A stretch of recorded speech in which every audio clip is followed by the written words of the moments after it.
ചങ്ങായിമാരെ, കേരളത്തിൽ ആരാണ് ഏറ്റവും കൂടുതൽ PR വർക്ക് ചെയ്യുന്നത് ചോദിച്ചെങ്കിൽ ഒറ്റ ഉത്തരവേ ഉള്ളൂ. അത് BJP എന്ന രാഷ്ട്രീയ പാർട്ടിയാണ് ഏറ്റവും കൂടുതൽ PR വർക്ക് ചെയ്യുന്നത്. അവര് വെറും PR വർക്ക് മാത്രമല്ല ചെയ്യുന്നത്, PR വർക്ക് കൊണ്ട് ഒരു സ്ഥാനാർത്ഥിയെ വിജയിപ്പിക്കാൻ വരെ BJPക്ക് പറ്റുന്നുണ്ട്.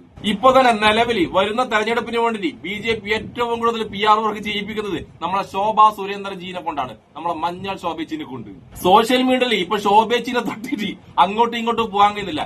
എങ്ങനെ സ്ക്രോൾ ചെയ്യുമ്പോൾ ശോഭേച്ചിന്റെ ഒരു വീഡിയോ നമ്മുടെ മുന്നിലേക്ക് എന്തായാലും വരും. ചില ചാനലിൽ ഇരുന്നിട്ട് ശോഭേച്ചി സങ്കടത്തോടു കൂടി കുറെ ചാരിറ്റി കാര്യം പറയും. മറ്റു ചില ചാനലിൽ ഇരുന്നിട്ട് ശോഭേച്ചി നരേന്ദ്രമോദിയെ പറ്റി വീരവാദങ്ങൾ പറയും. മറ്റു ചില ചാനലിൽ ഇരുന്നിട്ട് പച്ചക്കള്ളം, നാണവും മാനവും ഇല്ലാണ്ട് പച്ചക്കള്ളം പറയും. അങ്ങനെ എത്രയെത്ര PR വർക്കിന്റെ വീഡിയോ ആണ് ശോഭേച്ചിന്റെ ഓരോ ദിവസവും നമ്മുടെ മുന്നിലൂടെ വന്നു പോകുന്നത്. അങ്ങനെ ഇന്ന് ഞാൻ രാവിലെ നോക്കുമ്പോൾ ശോഭേച്ചിന്റെ പുതിയൊരു വീഡിയോ, ഒരു പുതിയ തള്ളൽ വീഡിയോ എന്റെ മുന്നിൽപ്പെട്ടു. നരേന്ദ്രമോദിജിയെ കുറിച്ച് നമ്മളെ ശോഭേച്ചി ഇരുന്ന് തള്ളുന്ന ഒരു മനോഹരമായ വീഡിയോ. നമുക്കെന്തായാലും ശോഭേച്ചി വലിയ ജിയെ കുറിച്ച് തള്ളുന്ന ആ വീഡിയോ ഒന്ന് കണ്ടിട്ട് വന്നാലോ? വാ. ഗുജറാത്തിന്റെ മുഖ്യമന്ത്രിയായ സമയത്ത് അദ്ദേഹത്തിന് ധാരാളം സമ്മാനങ്ങൾ കിട്ടുമായിരുന്നു. അപ്പൊ ഈ ധാരാളം സമ്മാനങ്ങൾ കിട്ടുന്ന സമയത്ത് അദ്ദേഹം അത് ചെയ്യാൻ ഒരുമിച്ച് കൂട്ടി വെച്ചിട്ട് ലേലം വിളിക്കും. ലേലം വിളിച്ച് കിട്ടുന്ന മുഴുവൻ പൈസയും പെൺകുട്ടികളുടെ, പാവപ്പെട്ട പെൺകുട്ടികളുടെ വിദ്യാഭ്യാസത്തിന് വേണ്ടി കൊടുക്കുന്ന ഇന്ത്യയിലെ ഒരു മുഖ്യമന്ത്രിയായിരുന്നു ശ്രീമാൻ നരേന്ദ്രമോദി. അതിന് കാരണം എന്ന് പറയുന്നത് ദാരിദ്ര്യത്തിനകത്തും കൂടുതൽ ദാരിദ്ര്യം അനുഭവിക്കുന്നത് പെൺകുട്ടികളാണ്.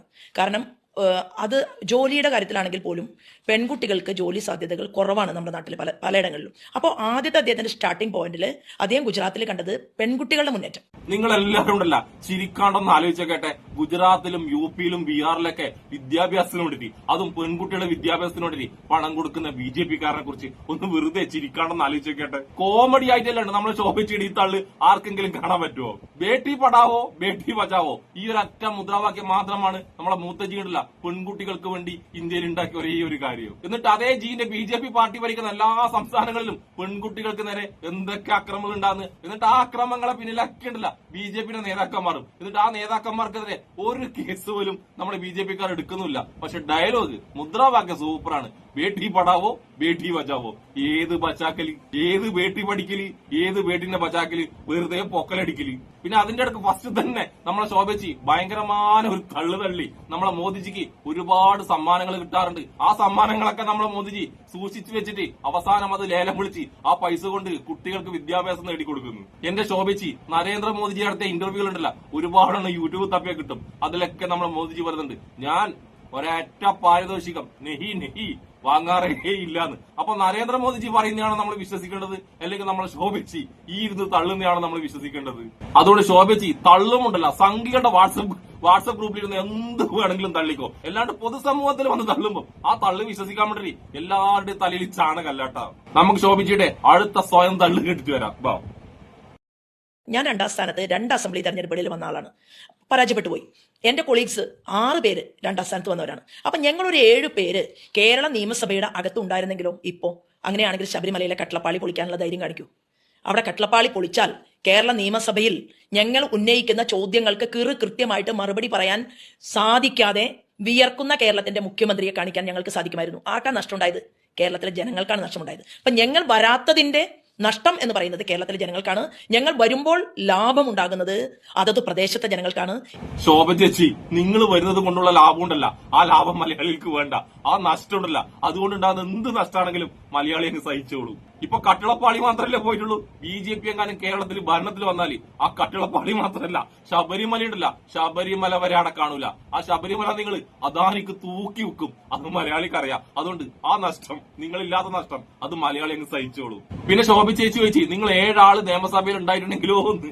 എന്റെ ശോഭിച്ചി, നിങ്ങൾക്ക് ഇപ്പൊ ഒരു കോർപ്പറേഷൻ കിട്ടിയില്ലേ? ആ കോർപ്പറേഷനിൽ നിങ്ങൾ കാണിച്ചു കൊടുക്കുന്ന കോപ്പറയങ്ങൾ കാണുമ്പോൾ തന്നെ നിങ്ങൾ എവിടെയും വേണ്ടെന്ന് മലയാളി തീരുമാനിച്ചു.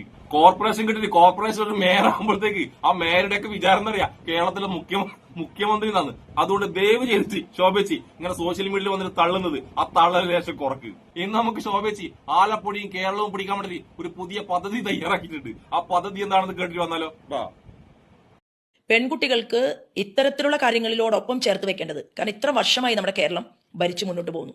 രണ്ട് പാർട്ടികൾക്കും ധാരാളം വർഷങ്ങൾ ഭരിക്കാൻ അവസരം കിട്ടിയിട്ടും ഇന്നും പ്രാഥമിക കൃത്യനിർവഹണത്തിന് മതിയായ സൗകര്യങ്ങളില്ല, സൗകര്യങ്ങൾ ഉള്ള സ്ഥലത്ത് ശുചീകരണ പ്രവൃത്തി നടക്കുന്നില്ല എന്നുള്ള ഒരു അവസ്ഥയിൽ നമ്മൾ ചിന്തിക്കുമ്പോൾ അതിനെ ചേർത്ത് വെച്ചുകൊണ്ട് ഞാൻ വായിക്കാൻ ആഗ്രഹിക്കുന്നത് സമൂഹത്തിലെ ഏറ്റവും അടിസ്ഥാന ആവശ്യമായിട്ടുള്ള വിദ്യാഭ്യാസം, ആ വിദ്യാഭ്യാസത്തിന് ഊന്നൽ നൽകുക എന്നുള്ളൊരു കാര്യമാണ്. +2 കഴിഞ്ഞാൽ നമ്മുടെ വിദ്യാഭ്യാസം അത് നിലച്ചു പോകുന്ന ഒരു സ്ഥിതിയുണ്ട് പാവങ്ങൾക്ക്. എന്താണ്, +2 വരെ സർക്കാർ സംവിധാനത്തിലൂടെ നമുക്ക് പഠിക്കാം. +2 കഴിഞ്ഞാൽ ഡ്രസ്സ് വാങ്ങാനും അതുപോലെ തന്നെ പുസ്തകങ്ങൾ വാങ്ങാനും ഇന്നും കഷ്ടപ്പെടുന്ന, ഉപരിപഠനത്തിന് പോകാൻ സാധിക്കാത്ത ഒരുപാട് ആളുകളുണ്ട്. അപ്പോൾ ആലപ്പുഴയിൽ ഞാൻ സ്ഥാനാർത്ഥി എന്നുള്ള രീതിയിൽ എൻ്റെ വികസന രേഖയിൽ ഞാൻ പറഞ്ഞൊരു കാര്യം എന്ന് പറയുന്നത് +2 കഴിഞ്ഞ എല്ലാ പെൺകുട്ടികൾക്കും 25,000 രൂപയുടെ സ്കോളർഷിപ്പ് കൊടുക്കുന്നതായിരുന്നു എൻ്റെ ഒരു പദ്ധതി. ശോഭ ചേച്ചിയുടെ ഈ പദ്ധതി വിജയിക്കുന്നത് ശോഭ ചേച്ചിക്ക് തന്നെ തോന്നുന്നുണ്ടോ? കേരളത്തിലെ പെൺകുട്ടികൾക്ക് വിദ്യാഭ്യാസത്തിന് ബുദ്ധിമുട്ടുണ്ടെന്ന് പറഞ്ഞില്ലേ കേരളത്തിനെ കൊണ്ട്? ശോഭച്ചിയുടെ ആലപ്പുഴയിലുള്ള ജനങ്ങൾ വിശ്വസിക്കോ ശോഭച്ചി ഈ പച്ചക്കള്ളം? ഇവിടെ ഏതെങ്കിലും ഒരു പെൺകുട്ടിക്ക് വിദ്യാഭ്യാസത്തിന് ബുദ്ധിമുട്ടുണ്ടെങ്കിൽ എത്ര പെട്ടെന്നായിരിക്കും ആ പെൺകുട്ടിയെ സഹായിക്കാൻ വേണ്ടി നമ്മളെ നാട്ടിലെ ജനങ്ങൾ ഓടിയെത്തുന്നത്. അപ്പൊ ശോഭച്ചിട്ടുണ്ടല്ല ഇമാതിരി തള്ളല്ലേ കേട്ടോ. ഇനി ശോഭിച്ചിട്ടുണ്ട് ഈ നിലപാട് ശരിക്കും പറയേണ്ടത് എവിടെ അറിയാം? BJP ഭരിക്കുന്ന സംസ്ഥാനങ്ങളിലാണ്. അതായത് നമ്മൾ UP, ബീഹാർ അതുപോലുള്ള കുറെ സംസ്ഥാനങ്ങളിലെ അവിടെ പോയിട്ട് പറയണം പെൺകുട്ടികൾക്ക് വിദ്യാഭ്യാസത്തിന് വേണ്ടി ശോഭച്ച് 25,000 രൂപ കൊടുക്കുന്നു. അവിടെ ഉണ്ടല്ലോ ശോഭച്ച് പെൺകുട്ടികൾക്കായാലും ശരി ആൺകുട്ടികൾക്കായാലും ശരി +2 മാത്രമല്ല, സ്കൂൾ വിദ്യാഭ്യാസം മാത്രമല്ല, അങ്കനവാടി പോയിട്ട് പഠിക്കാൻ പോലും സൗകര്യമില്ല. അതിന്റെ കാരണം എന്താണെന്ന് ശോഭജിക്ക് അറിയാം. ആ സംസ്ഥാനങ്ങളിലൊക്കെ ഭരിക്കുന്നത് BJP ആണ്. BJP ഭരിക്കുന്ന സംസ്ഥാനങ്ങളിൽ കുട്ടികൾക്ക് അങ്കനവാടി പോയിട്ട് പഠിക്കാൻ വരെ സൗകര്യമില്ല. അതേ BJPയുടെ നേതാവാണ് നമ്മുടെ ഈ ശോഭച്ചി, ഈ തള്ളുന്ന ശോഭച്ചി.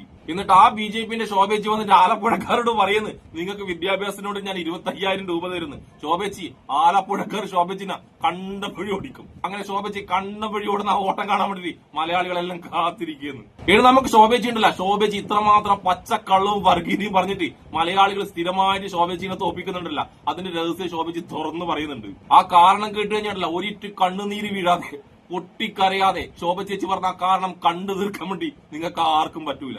നമുക്കെന്തായാലും കണ്ണു നിറഞ്ഞുകൊണ്ട് പൊട്ടിക്കരഞ്ഞുകൊണ്ട് ശോഭേച്ചി തോറ്റതിന്റെ കാരണം എന്താണെന്ന് വ്യക്തമാക്കുന്ന ആ സംഭവം കൂടി കേട്ടിട്ട് വന്നാലോ?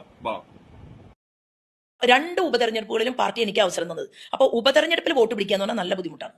സാധാരണ ഒരു ഇലക്ഷൻ അല്ല ഉപതെരഞ്ഞെടുപ്പ് ആകുമ്പോൾ ഓരോ ബൂത്തിലും ഒരു മന്ത്രി അല്ലെങ്കിൽ ഒരു MLA അതല്ലെങ്കിൽ മാർക്സിസ്റ്റ് പാർട്ടിക്കാരാണെങ്കിൽ അവരവരുടെ ജില്ലാ സെക്രട്ടറിമാർ വന്ന് ബൂത്ത് അരിച്ച് പെറുക്കി ഓരോ വോട്ടും പിടിക്കുന്ന സമയത്ത് ആ ബൈ ഇലക്ഷനിലെ വോട്ട് വരെ നമുക്ക്, വടക്കാഞ്ചേരി ബൈ ഇലക്ഷൻ ആയിരുന്നു ആദ്യത്തെ എന്റെ രാഷ്ട്രീയ ജീവിതത്തിൽ ആദ്യത്തെ, അപ്പൊ അത് ഡബിളായി. അത് കഴിയുന്നു. പിന്നീട് 9 സ്ഥലത്ത് ഞാൻ മത്സരിച്ചു. പക്ഷെ ആ 9 സ്ഥലത്ത് പാർട്ടിക്ക് പരാജയം ഉണ്ടായില്ല.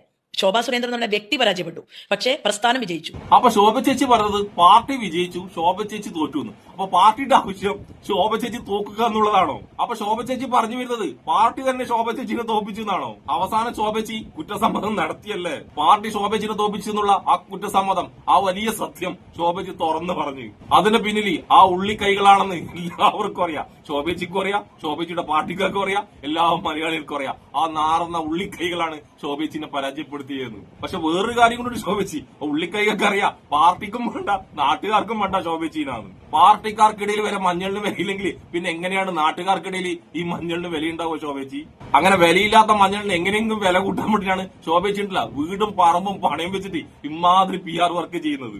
ഈ PR വർക്കിലൂടെ ഇപ്രാവശ്യം കൂടി ശോഭച്ചി തോറ്റു കഴിഞ്ഞിട്ടില്ല, അടുത്ത പ്രാവശ്യം മഞ്ഞൾ കൃഷി നടത്താൻ വേണ്ടിട്ട് വരെ 1 സെന്റ് ഭൂമി നമ്മളെ ശോഭച്ചിയുടെ കയ്യിലുണ്ടാവില്ല. പക്ഷെ എന്താ ചെയ്യാ, ഇപ്രാവശ്യവും പഴയ പോലെ തന്നെ ശോഭച്ചിനെ തോപ്പിക്കാൻ വേണ്ടി ചന്ദ്രശേഖരൻ മുതലാളിയും നമ്മളെ ചീഞ്ഞുള്ളിയും പല BJP നേതാക്കളും പിന്നാലെ കൂട്ടിയിട്ടുണ്ട്. അതുകൊണ്ട് ശോഭച്ചി നിങ്ങൾ അത്രമാത്രം PR വർക്ക് നിർത്തിയിട്ട് എങ്ങനെയൊക്കെ വിജയിക്കാൻ നോക്കിയാലും നിങ്ങളെ തോപ്പിക്കുന്നത് നിങ്ങളെ BJPക്കാർ തന്നെയായിരിക്കും. അതുകൊണ്ട് ഇപ്രാവശ്യവും ഈ ഇലക്ഷന് ശേഷവും മഞ്ഞളിന് തീരെ വിലയുണ്ടാവില്ല ശോഭച്ചി, തീരെ വിലയുണ്ടാവില്ല. അപ്പൊ കേരളത്തിലെ ഏറ്റവും വലിയ PR വർക്കായ ശോഭ ചേച്ചിക്കും എന്നെ ഇഷ്ടപ്പെടുന്ന എല്ലാവർക്കും എന്റെ ഒരു നല്ല സുലാൻ.